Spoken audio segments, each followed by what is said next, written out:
The African American Legends series highlights the accomplishments of blacks in areas as varied as politics, sports, aviation, business, literature, and religion. We will explore how African Americans have succeeded in areas where they had been previously excluded because of segregation, racism, and lack of opportunity.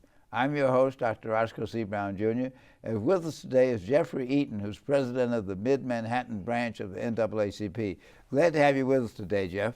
I'm glad to be here, Dr. Brown. Thank you for having me. I was watching your earlier clip with another legend, Dr. Forbes. Reverend Dr. James Forbes. Reverend Dr. James Forbes. Well, see, you're here as a legend for the NAACP. It's the NAACP that's a legend. But you were the president of one of the leading chapters in the whole country, the Mid-Manhattan Branch. And it's a prototype example of what the NAACP can do. Just briefly, as we get into our conversation, review a little about some of the accomplishments of the NAACP over the years, over the many, many years. Well, you know, we're entering in our 101st year. Last year we celebrated our centennial celebration. Here in New York? Here in New York at the Hilton Hotel. President Obama graced his appearance here, and our chair, Julian Bond, received the Spring Guard Medal. But over the years, there's so many accomplishments that we can talk about, from the military, from education, Brown versus Board, the military desegregation of the military, and a lot of things that people don't know about that the NAACP has done. One thing in particular, there was a height restriction for people who wanted to be state troopers or police officers. You had to be a certain height. I think it was 6'1" or something like that. And that NAACP took on that suit and got that overturned. Now, most people who benefited from that lowering of that height restriction weren't African Americans particularly, but a lot of white Americans. So the NAACP has done a lot of things over the years that have helped everybody and all Americans across the board, and even international. In communities all over the country, over 100 branches of the NAACP, and it's been known as the major protest organization to deal with issues affecting African Americans and people of color. And some people have said, since we've made progress, since the Civil Rights Bill has been passed, since anti-discrimination legislation has been passed, we don't need the NAACP. What's your answer to that? Well, we are the oldest and only civil rights organization in the world. And just with your previous conversation and on the remarkable conversation you had with Dr. Forbes, talking about the events of last week, the President's State of the Union, and the fuss over health care and economic stimulus, the NAACP is needed more so than ever before. Later on today, the NAACP New York State Conference, led by our leader Hazel Dukes, will be joining UFT President Michael Mulgrew to enter into a lawsuit with other advocates regarding the 19 schools that are scheduled to be closed by the educational panel.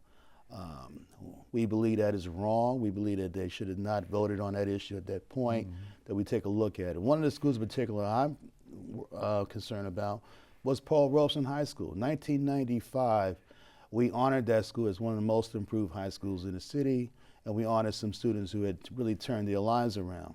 And from 1995 to now, that school has become from most improved to worst improved, and they're scheduled to close. So we're concerned about a lot of those issues. There's a confrontation between space and charter schools and public schools, and one should not be pitted against the other. There should be a way that we can live with both, but not at the expense of losing our public education system. Now, tell us about the branch specifically, the Mid-Manhattan Branch. Where is it located? Who's in the branch, the membership, and then some of the issues that you're focusing on there. Great. The Mid-Manhattan Branch is located at the Roy Wilkins Center at 270 West 96th Street between West End and Broadway, right next to the Salvation Army and directly in front of the bus stop. And you own your own building. And we own our own building. It's a branch, and we're lucky to have a space that we can convene as our home. We're about 42 years old this year as a branch. It was founded by a group of people, which included, who were involved with that process was Ralph Bunch and some other folks who were involved at the early stages of the branch beginning. I am proud to be served. Previous to my appointment as president, I was the first vice president under our previous president, the Honorable Billie Holiday Hayes. And under her leadership, we were able to increase membership, increase programmatic activities, which led to the branch receiving a record number of Falheim Awards in its 41-year history. So we're very proud of a lot of the things that we're doing there.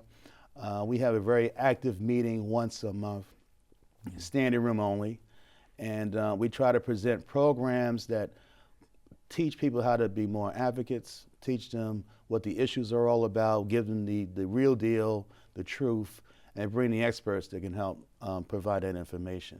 Now, if anybody wants to get in touch with your branch, what number could they call? Well, the number is 212-749-2323, 212-749-2323, and we have a website, www.naacpmmb.org, and our email is naacpmmb@aol.com. And anybody who wants to become a member, wants to come to the meeting, they don't have to be a member to come to the meeting, is that right? No, they don't.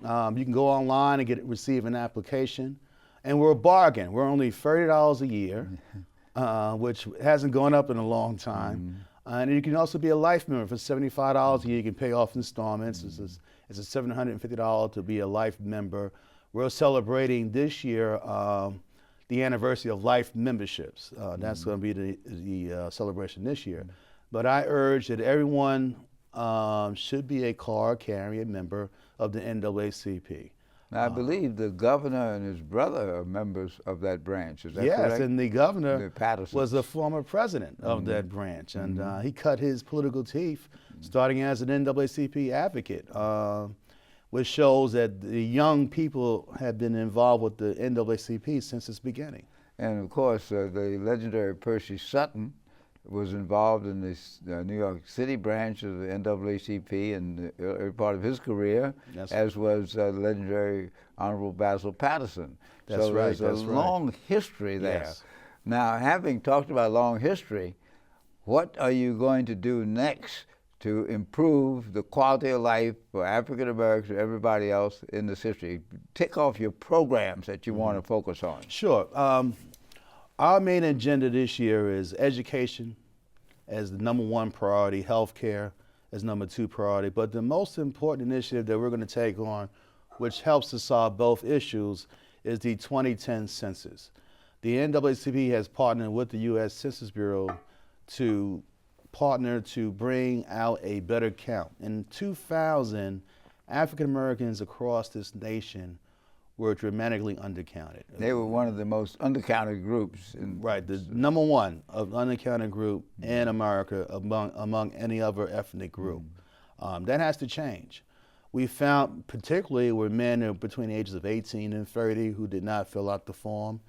There were household incomes, let's say African Americans who have done in professional life, the middle class, who did not fill out the census form. Well, why didn't they fill out those forms? Well, that's a good question. I think in many ways people get complacent and they figure, we've made it, it's not important. But it's been, I think, more of a systemic problem. This goes back to 1940, where it shows historically that African Americans have never really participated in the census. Now, that may go back to the 1792, I think, when the Constitution made us 3/5 of man, and maybe that has something to do with it. And it may be something as deep-rooted as racism about our participation in the American system. Well, isn't there some element of suspicion that they feel that by putting their names down, people will be able to follow them around and get their material, get their information? How do you dispel that myth? Well, one of the things that we're doing this year, and one of the things that we asked the U.S. Census Bureau, particularly Secretary Gary Locke, Secretary of Commerce, to do, was reach out to the Attorney General, to Homeland Security, and all of the federal enforcement agencies to do a joint letter or make a joint statement to let citizens here in America know that if they fill out the form, the information is going to be protected, which it is protected. And it is sworn oath by every census taker that they cannot release any information regarding anybody's individual stuff. And we're going to try to get them to do a joint statement to announce out publicly that there'll be no retaliation if they fill out this information. It's most important to have every American has to be counted, and the NAACP is going to make sure that we reach out to every household by knocking on doors, by walking to neighborhoods, working with the African cultures, working with the immigrant communities, all communities of color, to let them know that this information is very important to bringing resources into our communities. Well, I understand that the first step is a census form is going to be mailed to every resident. Is that correct? That's correct. Starting around March 15th, every household will get a census form. The good news this year is that the census form is only 10 questions. So I think there's a couple of commercials running right now that says 10 questions, 10 minutes. So you sit down, you check off the box, and all you have to do is seal it up, put it in the mailbox, and it's completely done. But there is a subsidiary supplementary census that has a longer inquiry where they talk about your jobs and talk about your housing and your education, and that's about 1 out of 20 that gets that form, or is that going to be done by interviews? I think that form was eliminated to get a more accurate count this time, and I think it's just going to, my understanding is it's going to be one form, 10 questions, and that's it. And none of the supplementary information? None of the supplementary information, because I think they have a way of getting that information. The fact is the census does do periodic surveys anyway. Yes. Every month, as a matter of fact. Correct. Now, will you have a census taker coming to your door to collect the form, or do you mail it in? Well, here's the deal. You're going to get the form in the mail. You should fill it out and mail it back. Now, for those people who will know in real time around April 15th, how many forms have come back. It's going to be online in real time, and we'll be able to identify by census tract each neighborhood that has a low response mail back. And what we're going to do is that's when the second part of the census program kicks in, where we're hiring hundreds of thousands of people, millions of people across this country that will go and knock on those doors. We'll know which doors to knock on because we know that household did not send their form back. And that's if my house submitted a form, you won't get a door knock. And one of the things we're telling the immigrant community or the undocumented community is that if they fill out the form, mail it back, they'll never see a knock on their door. So those are one of the messages that we're putting out in NAACP to let them know, those communities know, fill out the form and no one's going to bother you. So you'll never get a knock on your door if you just fill out the form and mail it back. But what about people who are listening or watching that might want to become census workers? How do they go about that? Well, the first thing they have to do is go online and file for the test. What way do they go online? They go online, they can just hit census.org, it'll come right up, or census.gov, and you just Google it and it'll come up. And when you hit 2010 census, you'll see that count. Just click on the 2010 census, and all the information comes up online. It shows you how to get an application, how to file for the exam. You take the test, and then you'll get a call.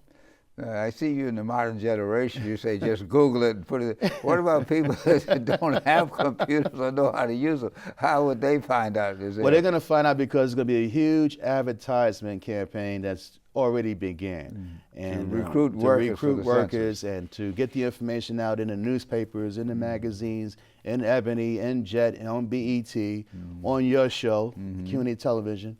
And that started to happen already. So if you don't have a computer at the library, that information is going to be at the public libraries. It'll be at the community centers. We're going to make sure through our community partners, because that's one thing that we didn't do the last time. We didn't actively recruit community partners. So. Now, suppose I go to the library and say, give me a census form, I'll fill it out. Will they do that? No. What's going to happen is there'll be census at some point in April. There'll be these questionnaire centers and places where you can drop off your census form. So if you didn't get a form in the mail or you lost the form, et cetera, you can go to one of these centers and there'll be a census staff person there who will give you the form, help you fill out the form if need to be, and you can just leave your form with them and they'll mail it for you. So how would I know where those census centers are? we're going to make a big announcement. Census working with NAACP, and hopefully Mid-Manhattan Branch will be one of those centers. We're going to volunteer to do that. But that information will be publicly known, and you won't be able to miss it. You're going to hear so much about the census, you're going to get tired of it. It's going to be like, wow, the census here, the census here. I filled out the form, mailed it back, you don't have to bother me. That's what we want people to do. We want people to be able to know what the information is, how important it is to do this, make it as easy as possible so we can get a good, accurate, and complete count. I understand that the employment of census workers is going to take a dent in the unemployment figures. Oh, it's going to help a lot. I mean, this is a high paying, and this is a high paying. This job is paying $16 to $25 an hour. And you have to take a test? You have to take a test. You have to read? You have to read. Okay, right. And you want to score high, because those who score high on the test will be the ones who get first preference. And then they'll have supervisors and other things. That's right, exactly. So it is a job, it helps to deal with the economic crisis That's as well. right, and they already opened up, and particularly in Manhattan, in the Congressional District, we have 2 census offices that are already open, both from within eye shots near from each other on 125th Street, on the west 125th Street. There are 2 census offices there.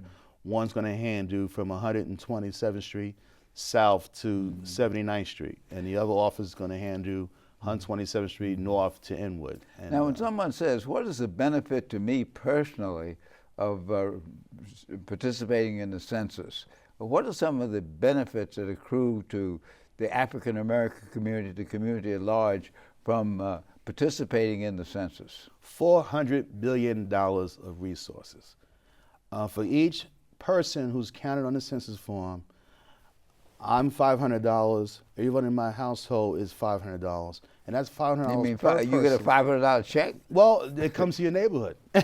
Right. But as we do the count, and the way the government decides how to allocate funding, they do it through Well, a lot of federal programs, the housing Exactly. program, the food program, the education programs, the health Correct. programs. So some of the allocations are per capita allocations. Correct. And obviously you have more people, you get more money. And it's based on census tract. So we know that, I'm worth $500, and I have 5 people in my household. That's 2,500 people in that household for the next 10 years. So that money comes in form of resources, in form of. But that $500 is not just $500 per person to them. It's for programs in Correct. that census tract based on the per capita count. That's true. Now, what's the other benefit that comes from the census? Is there a political benefit in terms of political apportionment? Now we get into the meat and potatoes here. The largest benefit is what they call reapportionment. And every 10 years, the lines of congressional districts, assembly districts, senate districts, and local council districts are redrawn based on the population of those particular districts. I know in the 15th congressional district where I reside, we're talking about 600,000 people. But we know there's probably more because we got a low count in the census count of 2,000. Once those numbers are in, we'll know by the end of June what that's going to look like. The process of reapportionment begins, and how long lines are drawn. Now, the biggest problem is that we can actually lose a congressional seat or 2 if we don't get an accurate count, and that would be detrimental to New York Well, that State. has to do with nationwide. There are only Correct. 435 congressional districts. That's right. And they are apportioned by population. And so if you have loss of population here and gain of population here, and that's what happened in the political scene where the Northeast and the Midwest have lost congressional seats assigned to them, and the South and the Southwest have gained because of the population shift. That's right. That's Now, right. you can't make up people by the census, so you have to make sure you get as many as are accurately there. Yes. Because it is alleged that in some of the western and urban communities and eastern communities that there are a number of undocumented people and uncounted people. And that is the reason why you want to get as many of them as possible counted. Absolutely. Now, what about the Voting Rights Act? I understand that the Voting Rights Act has some specific requirements about numbers of minorities who will be elected and so on. What impact will the census have on the Voting Rights Act? Well, it'll have a huge impact on communities where they have not had representation. Now, we get a good, accurate count of whatever that minority group is or that non-document group is. It helps increase their representation in their communities. Because the Voting Rights Act will, how does the Voting Rights Act work with regard well, the Voting to Rights that? Act demands that your representation, that it has a representative. So you have a number of, like, for example, in Washington Heights in New York, the Dominican community really did a good job getting their numbers counted in the 2000 census, which preserved a seat for a Dominican to be an assembly person. When you say or preserve a seat, it doesn't preserve a seat. It makes it possible for someone running from that area to compete to be elected. That's right. And the probabilities are there will be someone who's from that particular ethnic group to run for office. Correct. But it is possible that someone from the majority ethnic group who lives in that district will run for office as well. Oh yeah, This is a is fair not, process now. The Voting Rights Act is not a quota. Right. It is it sets up the lines so that people who are in a given ethnic group will have a greater probability of electing someone to represent them. And it keeps the process fair. And the concept of representative government is that the person you elect identifies with your needs and therefore will speak up for your needs and will vote in accordance with your needs. That's right. That's right. Now, what does that do with Democratic Republican? Does that suggest that more people ought to be Democratic, more seats ought to be Democratic or Republican based on the census, or that has nothing to do with it? Well, it has a big play to it, even with independents right now, because when you fill out the census form, it also says what's your income. So when we know, and people in the household fills out the income, we know what that income household is. And if you look at those who have and have nots, you can say that, a lot of people who, most of them Republican may be those who are wealthy, and most Democrats may be those who are middle class and below middle class. Is that really true? In some cases it is. Because how do you verify on the census? That's interesting. The income level.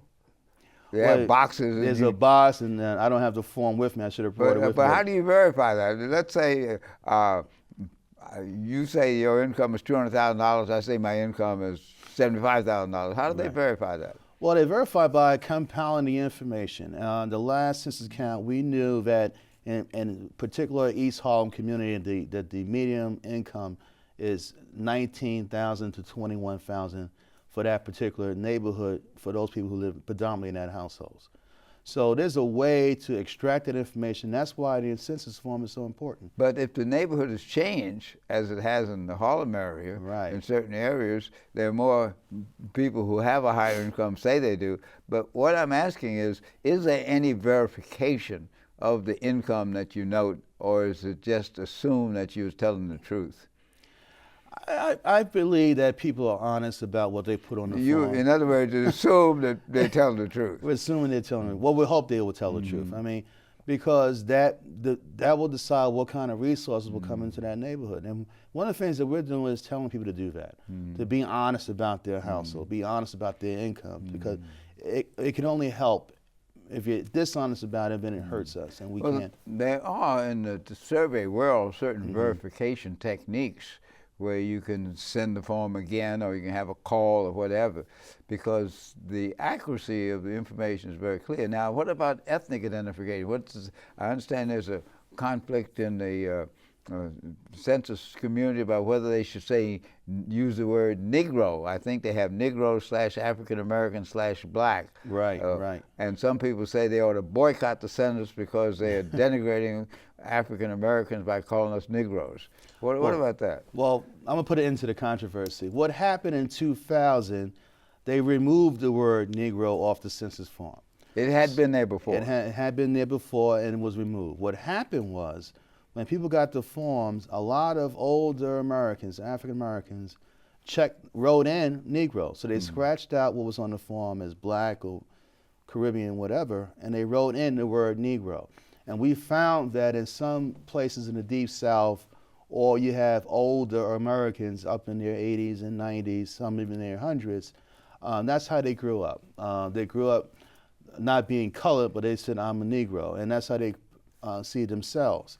So they decided to put put the word back on the form because so many people identify it. And there are even some agencies in the South that still use Negro as to identify African Americans or blacks in those particular communities. So not everybody's books are up to speed, but like I have family in Sumter, South Carolina, some older Americans who consider themselves Negro and not black. It's just one of those things that it's a cultural thing for people. Okay, as we come to the close of the program, tell us again how someone can join the Mid-Manhattan branch of the NAACP.